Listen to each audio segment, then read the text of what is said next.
오늘 우리에게 주시는 하나님의 말씀은 호세아서 14장 1절에서 3절까지 말씀입니다. 제가 봉독해 올리겠습니다. 호세아 14장 1절에서 3절까지 말씀입니다. 이스라엘아, 내 하나님 여호와께로 돌아오라. 내가 불의함으로 말미암아 엎드러졌느니라.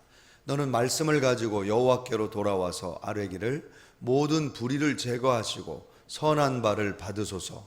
우리가 수송아지를 대신하여 입술의 열매를 주께 드리리이다.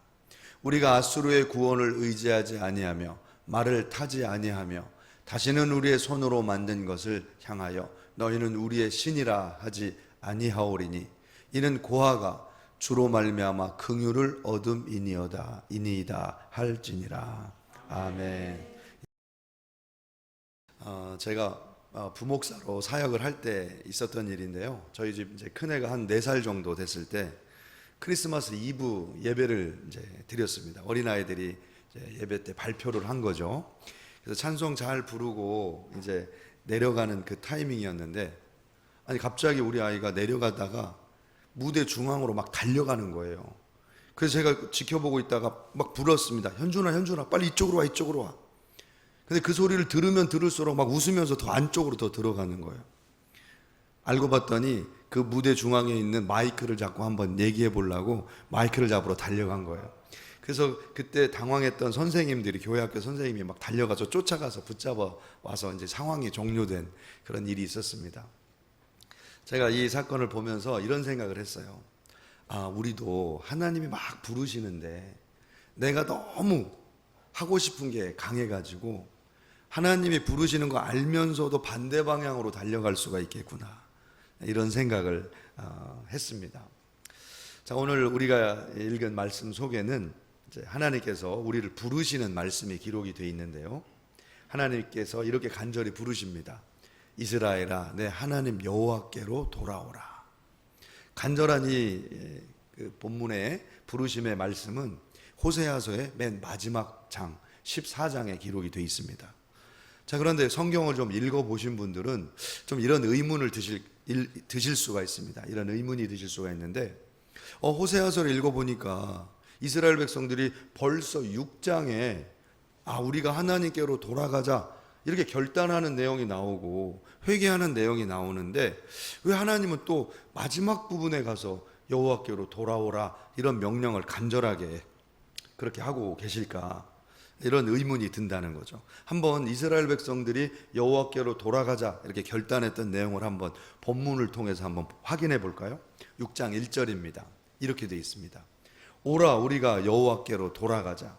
여호와께서 우리를 찢으셨으나 도로 낫게 하실 것이요 우리를 치셨으나 싸매어 주실 것입니다.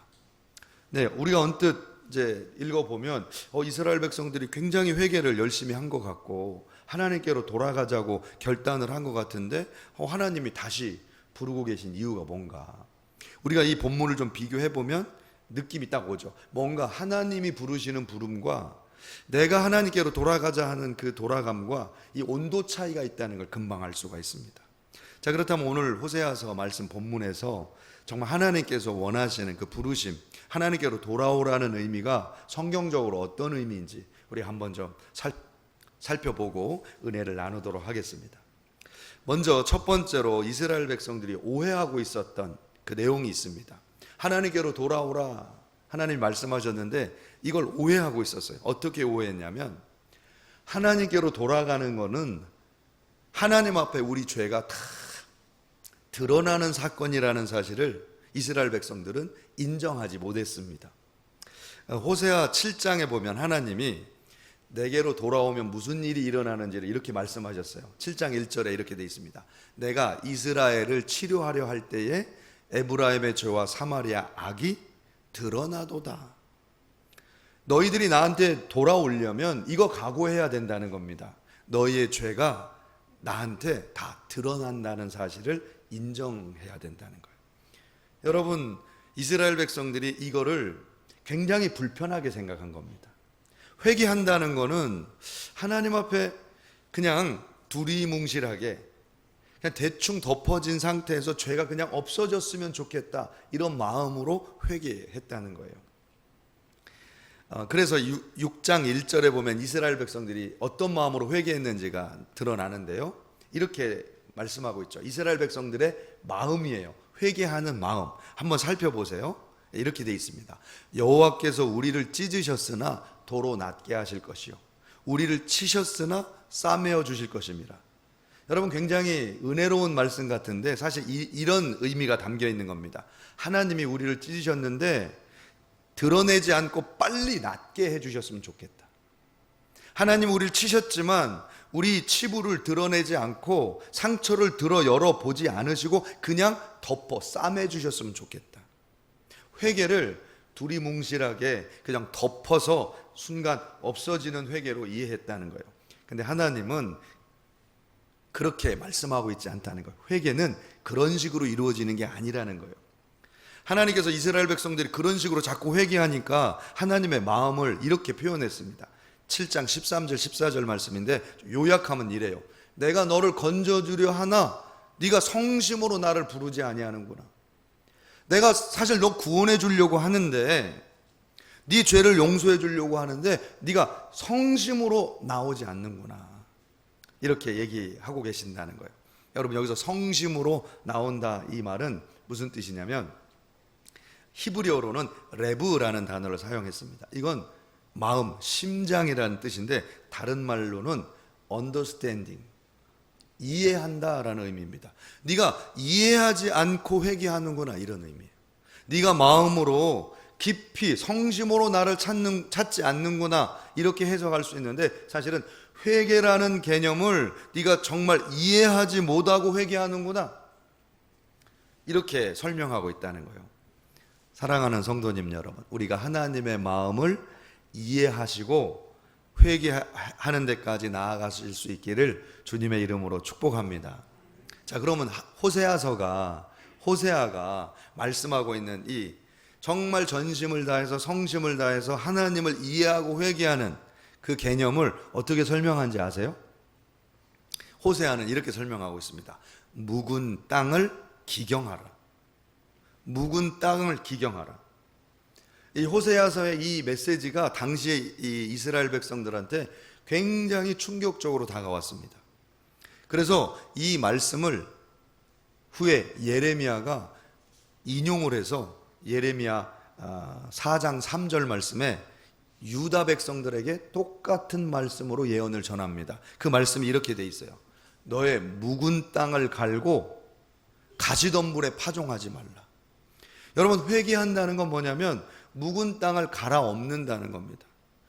이 하나님이 원하시는 회개인데 우리가 원하는 회개는 뭐냐? 가시덤불에다가 다시 씨를 뿌리려고 한다는 거예요. 죄는 없애지 않고 땅을 갈지도 않고 회개한다는 거예요. 그게 회개가 아니라 땅을 갈아엎는 회개를 요청을 한 겁니다. 사랑하는 성도님 여러분, 묵은 땅을 갈아엎는다, 기경한다라는 의미가 히브리어로 무슨 의미냐면 땅을 파서 흙을 갈아엎은 다음에 잘게 부수어서 흩뿌린다라는 의미입니다. 그래서 다른 말로는 이 기경한다, 니르라고 하는 이 표현이 땅을 희게 한다라는 의미로 해석이 돼요. 땅을 희게 한다. 여러분, 원래 우리가 죄를 그냥 가만히 묵혀두면 무슨 일이 일어나요? 우리 속에서 썩고 아주 검게 변한다는 겁니다. 그런데 이 썩은 마음을 갈아엎으면 이 깊은 곳에서 썩고 아주 검게 물들었던 흙이 밖으로 드러나면서 햇빛을 보고 공기를 이렇게 쐬면서 어떻게 된다는 거예요? 새하얗게 그렇게 변하게 된다는 거죠. 여러분, 회개는 우리의 검은 속을 새하얗게 만드는 하나님의 새로운 농사라는 사실을 기억하시기를 축복합니다. 여러분, 우리 하나님께서는 우리 속을 다 갈아엎기 원하신다는 거예요.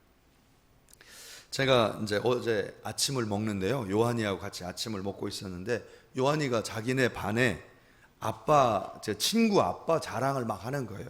친구 아빠가 뭐 공부를 얼마나 많이 했고 뭐 얼마나 훌륭하고 뭐 집이 얼마나 부자고 막 자랑을 막 하는 거예요. 근데 제가 그 말을 듣는데 가만히 있으면 안 되겠다.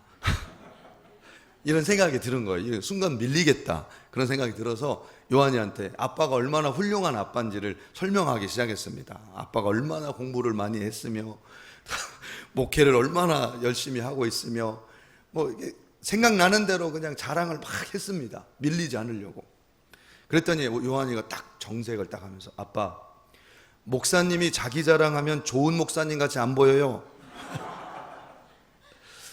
그래서 순간 당황을 해가지고 수습을 하려고 했지만 이 당황이 돼서 수습이 안 되더라고요. 마음이 뜨끔한 거예요, 마음이. 그러니까 하나님이 이렇게 저의 속마음을 다 드러낸 것 같은 마음이 드는 거예요. 아, 그렇지. 나도 어느새 좋은 목사님은 막 화려하게 뭐가 있어야 되고 뭔가 자랑할 게 많이 있어야 좋은 목사님이라고 하는 생각이 은연중에 속에 있는 거예요. 그러니까 아이가 막 자랑하니까 덩달아서 나도 좋은 아빠야 막 이렇게 자랑하고 있었던 거죠. 마음의 속에 뜨끔하면서 무슨 생각을 하게 되냐면 하나님이 내 속마음을 기경하시는구나, 드러내시는구나. 검게 물들 수 있는데 이걸 새하얗게 만들어 주시려고 다 드러내시는구나. 여러분, 하나님이 원하시는 회개는 여러분 밭을 갈듯이 묵은 땅을 갈듯이 우리의 속마음을 온전히 하나님 앞에 드러내는 사건이라는 사실을 믿으시기 바랍니다. 이 은혜가 있으시길 축복합니다. 두 번째로 호세아서에서 말씀하고 있는 하나님께로 돌아간다라는 의미는 하나님께 오랫동안 다룸을 받는다라는 뜻이라는 것을 설명하고 있다는 거예요. 아까 설명드렸던 그 호세아 6장의 2절에 보면 이런 말씀이 나오는데요. 여호와께서 이틀 후에 우리를 살리시며 셋째 날에 우리를 일으키시리니 우리가 그의 앞에서 살리라. 이렇게 이스라엘 백성들이 회개를 했다는 겁니다. 언뜻 들으면 굉장히 은혜로운 말씀같이 들려요. 이틀 만에 하나님께서 우리를 살리시고 3일 만에 우리를 일으키신다, 이 고백을 하고 있으니까 믿음이 좋아 보입니다. 근데 이 고백 속에는 치명적인 오해가 들어있다는 거예요. 그 오해가 뭐냐면 회개는 이틀 만에 3일 만에 이루어지지 않는다는 겁니다.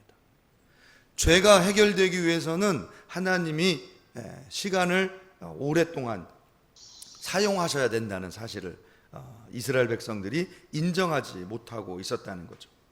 여러분, 죄가 해결되려면 굉장히 오랜 시간이 걸립니다. 이걸 아셔야 돼요. 여러분, 대표적으로 성경에서 평생을 회개하다가 인생을 다 허비한 사람이 나옵니다. 그게 누굴까요? 다윗입니다. 다윗. 여러분, 다윗이 굉장히 위대한 왕인 것처럼 우리가 그렇게 표면적으로는 알고 있지만 다윗이 평생에 걸쳐서 음행의 죄와 살인의 죄를 회개하면서 평생을 보냈다는 것은 생각을 안 하시고 성경을 읽는 경향이 있습니다. 여러분, 우리 성도님들 중에요, 음행 저지르시는 성도님들이 있죠. 크리스찬인데 목사님이건 장로님이건 권사님이건 성도님들도, 은혜 받았다는 사람들도 음행 저지르고 그런 뉴스나 이런 그 정말 부끄러운 그 사건에 이렇게 연루되신 분들이 종종 나옵니다.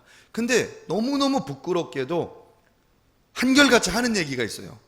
음행을 저질러 놓고 뭐라고 얘기하냐면, 아이고 다윗도 음행을 저지르고 회개하고 용서받았는데 우리가 뭐라고 죄 안 짓겠어요? 이러면서 아주 천연덕스럽게 그렇게 얘기를 하는 거예요.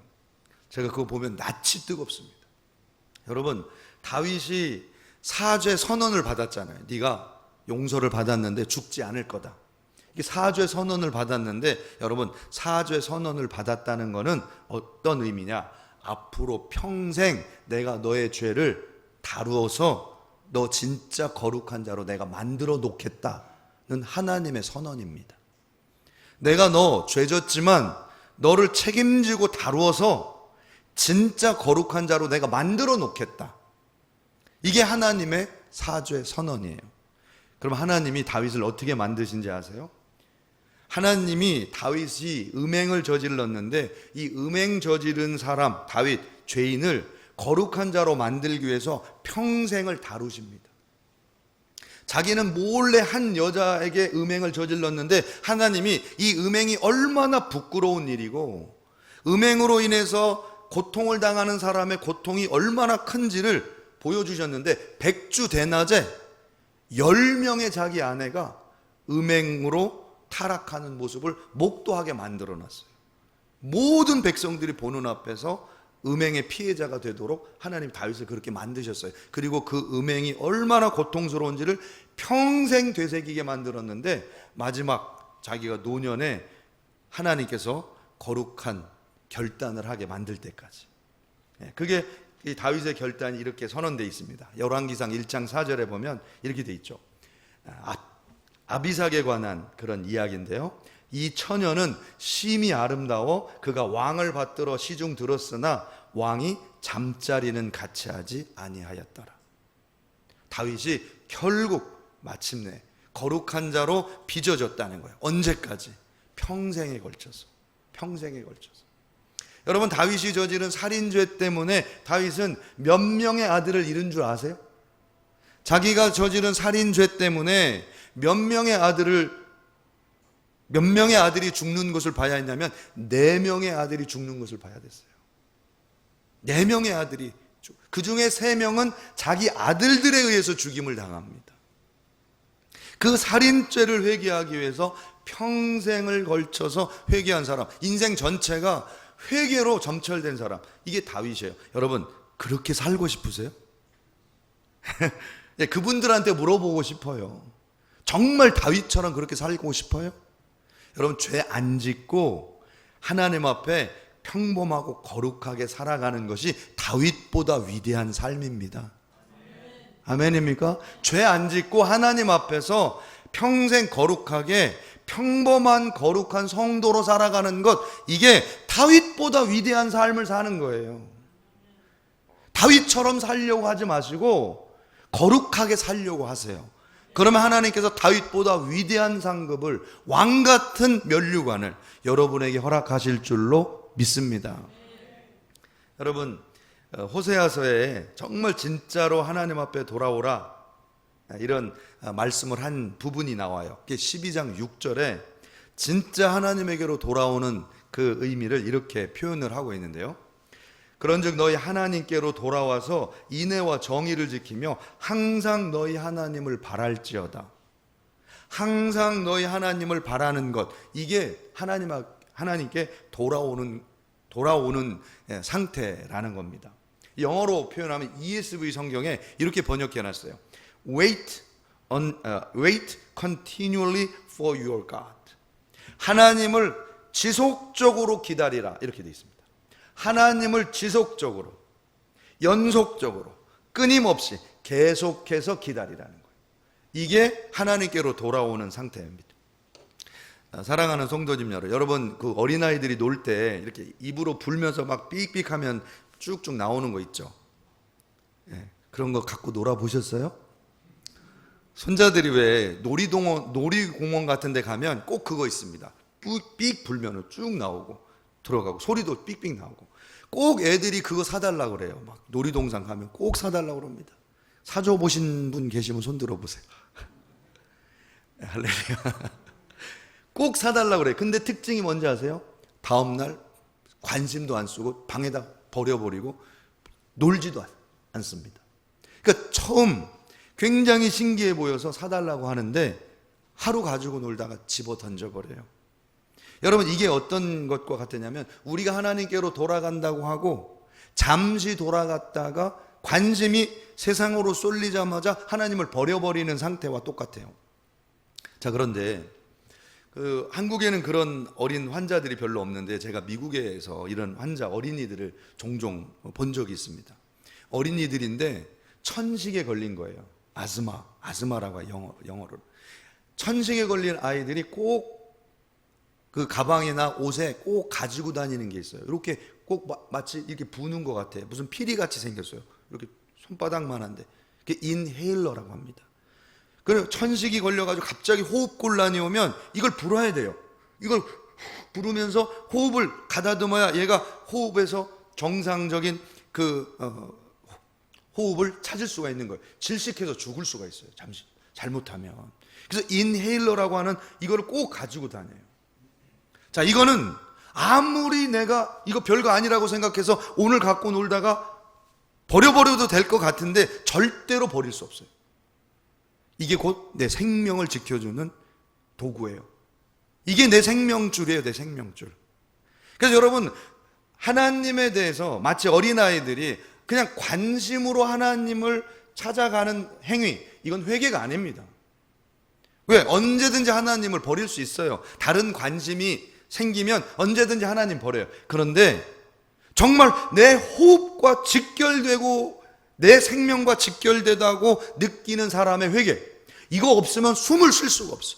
하나님이 없으면 숨을 쉴 수 없습니다. 고백할 수 있는 그 사람의 회개, 이게 진짜 회개라는 거예요. 이게 진짜 회개예요. 오늘 이 회개가 저와 여러분에게 임하실 수 있기를 주님의 이름으로 축복합니다.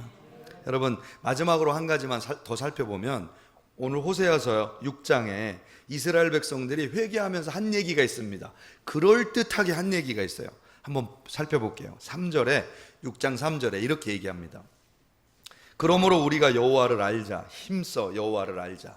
그의 나타나심은 새벽빛같이 어김없나니 비와 같이 땅을 적시는 늦은 비와 같이 우리에게 임하시리라 하니라. 이렇게 되어 있습니다. 여러분, 이것도 굉장히 은혜스러워 보이죠. 자, 그런데 하나님의 은혜를 뭐로 표현했냐면 잠깐 나타났다가 없어지는 새벽 이슬과 같다, 이렇게 얘기한 거예요. 새벽 이슬과 같다. 그러니까 하나님의 은혜는 잠깐 새벽에 매일 내리기는 하는데 우리를 어떻게 적시느냐, 이슬이 잠깐 내렸다가 사라지는 것처럼 적시고 없어진다는 거예요. 그러니까 하나님에 대한 은혜를 그냥 일시적인 은혜로 표현한 거예요.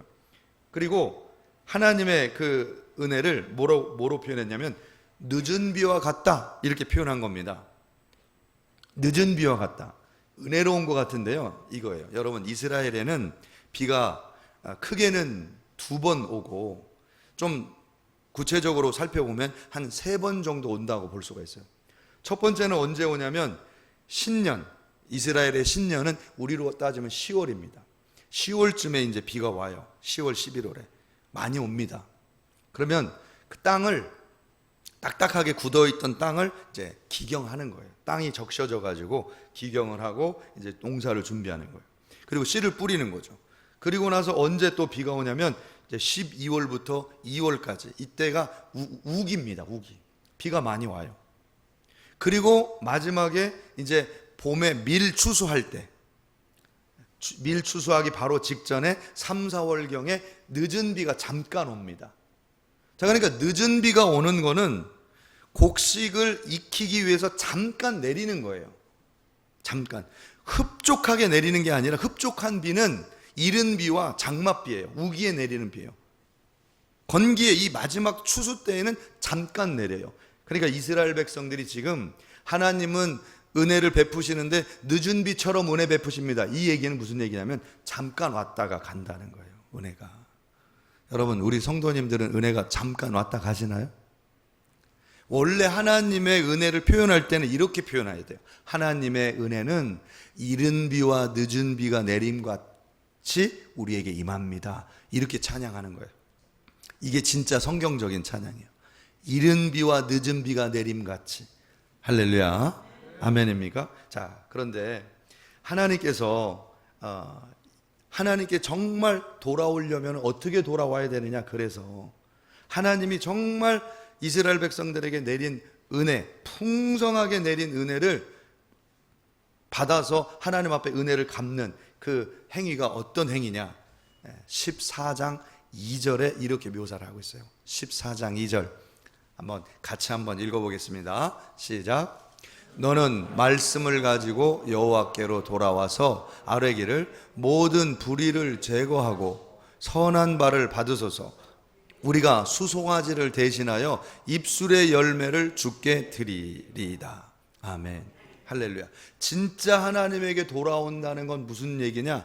말씀을 가지고 돌아오는 것이다.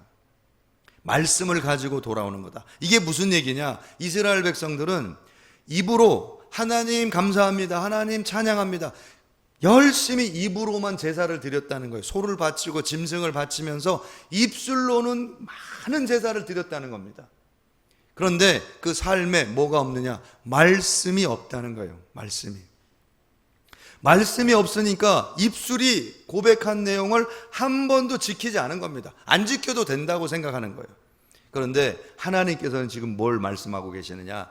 나한테 돌아오는 것은 하나님의 말씀을 가지고 돌아와서 입술이 만들어낸 그 고백을 열매로 맺을 때까지 기다려서 그 열매로 제사 드리는 사람이 된다는 거, 이게 돌아오는 거라는 거예요. 할렐루야. 사랑하는 성도님 여러분, 제가 이 말씀만 좀 드리고 설교를 마치도록 하겠습니다. 제가 처음 은혜를 받았는데요, 제가 처음 예수님 믿고 은혜를 받았는데 너무나 많은 막 그 응답을 주시고 은혜를 주셔서 막 제가 기도가 얼마나 기뻤는지 몰라요. 다 응답을 해주시니까. 그래서 하나님 앞에 기도를 하기를 기뻐했는데, 하나님 저를 유학을 좀 보내주세요. 유학 보내주세요. 이렇게 기도를 한 거예요. 제가 대학생 때니까 군대 가기 전부터 이제 예수님 믿고, 그때 저 유학을 보내주세요 하고 기도를 했는데, 신학교 가고 뭐 제가 뭐 목회도 하고 막 이렇게 하면서 나중에 제가 유학을 딱 갔을 때 계산을 해봤어요. 몇 년이 걸렸는지, 내가 기도하고 기도 응답을 받은 게 몇 년이 걸렸는지를 계산을 해보니까 13년이 걸렸더라고요. 13년이.